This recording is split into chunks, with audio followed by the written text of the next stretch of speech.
Time now for sports on 104.7 The Cave. Here's Ned Reynolds. Mike, the intern, Ned Reynolds, in the studio Thursday morning. Imagine this for a second, Ned. You're working somewhere, you're married, and you slip out on the wife and you hook up with one of the chicks you work with. You get her pregnant. Then they find out about it, try to cover it up, bad deal, and then you end up going home and locking yourself in the bathroom, threatening to kill yourself because everything is coming down around you. What in the actual hell? As that whole thing unfolded yesterday, I'm going, for someone to, step out on... Before you continue, are you sure that's exactly what's happened? Because the police will not say anything. That's everything I was reading as it was going down. That's the news reports are probably not going to do it. But from what I understand, that's how it went down yesterday. Well, the news, of course, can't do it until they can actually prove circumstances like that. At least that's theoretically the way it should be. You're making reference to Sharon Moore, the coach at Michigan, who late in the evening, actually yesterday, was fired by the University of Michigan as football coach. It seems 9-3, and they're going to one of the bowl games playing Texas. I think it's the Citrus Bowl, but regardless of that, he wasn't fired for the traditional reasons. He's fired because he, quote, had an inappropriate relationship with a staff member, end quote. Well, it could be that that's exactly what it is. Then later on, it was before he was terminated, he was arrested by the police in a suburban, and I'd say suburban Ann Arbor, not that Ann Arbor is that big a town, but this was one of the outlying towns where the University of Michigan is located, arrested and jailed overnight. Now, what on earth? And this is Moore, who is in his second year. He was one of those involved in the cheating scandal that Harbaugh had at Michigan. But the whole thing remains a mystery. That is plausible, what you say, but it isn't proven yet. But here's a guy, the whole world's coming around and falling down on you. Yeah, but whose fault is that? Look in the mirror, Mud. That's exactly what I was trying to say at the beginning. Now, again, you are right. It's all hearsay.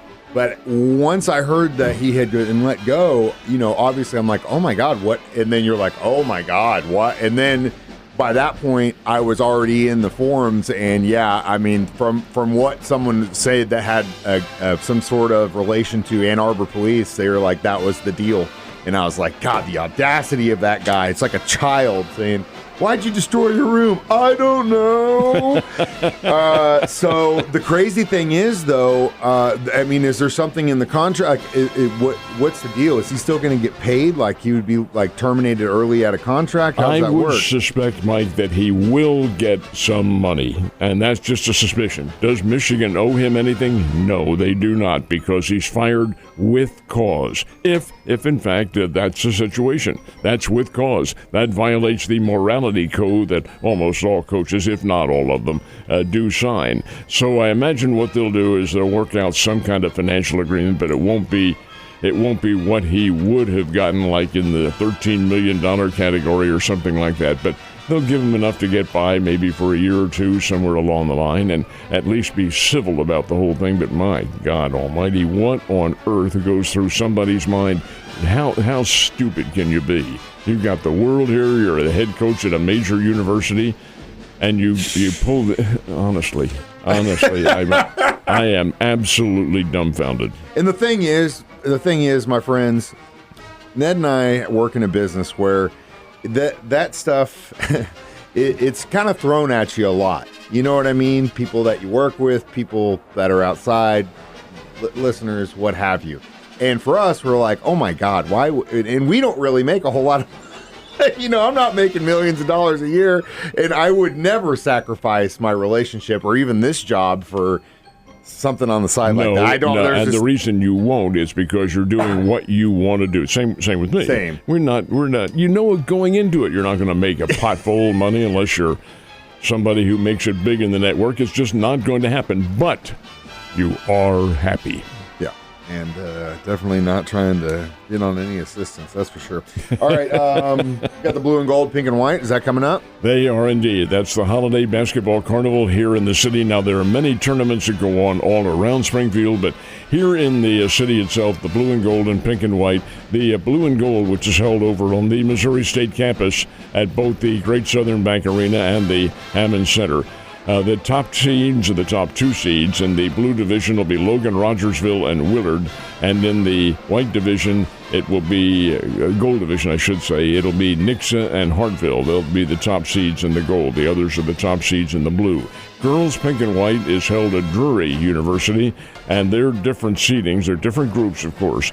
In the white division, Springfield Kickapoo will get the top seed, and in the pink division, Stratford will be the top-seeded team. This is really great competition. The kids get out there. They have some athletic competition going on during the holidays, and it's a lot of fun to watch. It also gives you the ideal opportunity during the course of a season to see David versus Goliath, to use that analogy, the bigs versus the smalls, and sometimes those small teams win. They're pretty doggone good, so we will find out. But yeah, that's all on the agenda coming up starting the day after Christmas. A lot of fun and always a blast to watch if you're looking for something to do while the kids are out of school. You know, the Kansas City Royals, in my opinion, won the draft lottery, getting 6th in the position in the first Number round. 6 is Hell pretty yeah, good. that's awesome. They also made a deal, actually the free agent, Mike Yastrzemski, who was with the team and came through pretty well, but he has elected to go to another team. Believe the Atlanta Braves is where he's going, but Yastrzemski is going to leave the Royals. But the big story coming out of there was free agent Pete Alonso,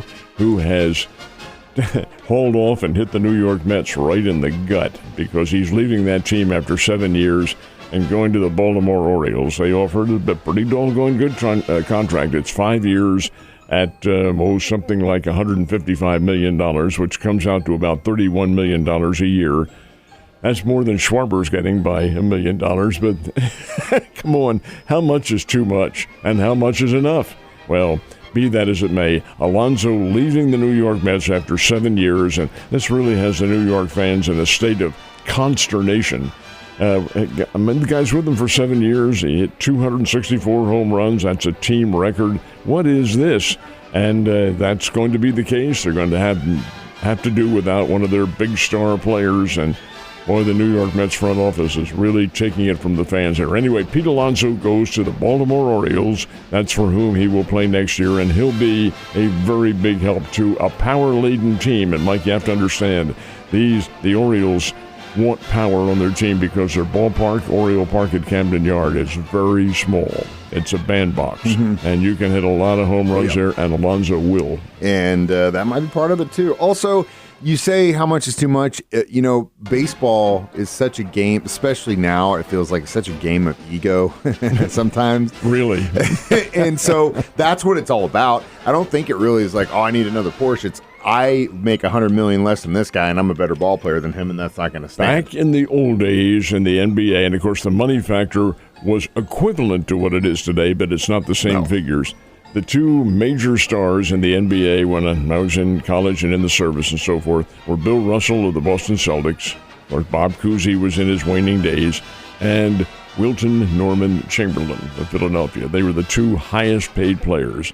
Well, Chamberlain always negotiated his contract year by year, and they'd pay him, we'll just use as an example, $300,000 a year. So Bill Russell would go the next day and say, okay, and they'd pay him $300,001. He was always $1 above. That's all it is. Yesterday we talked about the top dog in sports, and when we did, I had a feeling that when it came to the ladies, we would be going with a basketball player, and I was right on the money. Certainly were, and she is a very good player. Asia Wilson, All-America at South Carolina. She's a tall kid. She's 6'4" and can play the game. She plays for the WNBA's Las Vegas Aces, and they happen to be the champion 3 years in a row now. And Asia Wilson led them in scoring with 23 points a game. She's a really fine player, and she will supplant now Caitlin Clark, who was the Associated Press Female Athlete of the Year last year. This year it's Asia Wilson, and she again represents the WNBA. Tonight we got Thursday Night Football kicking off week 14 of the regular season, 15, excuse me.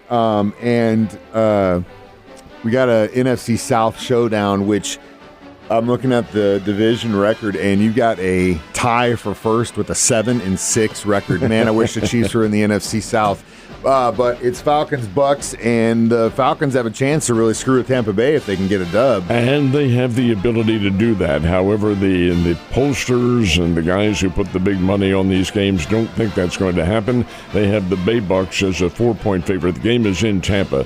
But the fact is, Atlanta and Tampa Bay will play tonight. They'll kick it off about 7:15 or so, and we'll see what happens. It's a 4-point spread. I wouldn't play that game at all. Way. Stay away from it. No way. This league is a league of parity. And speaking of divisions, if you wish you were in the NFC South, wish you were in the NFC East, where if the Chiefs were in the NFC East, we'd be in second place right now. Ned, have a great day, and I'll see you tomorrow.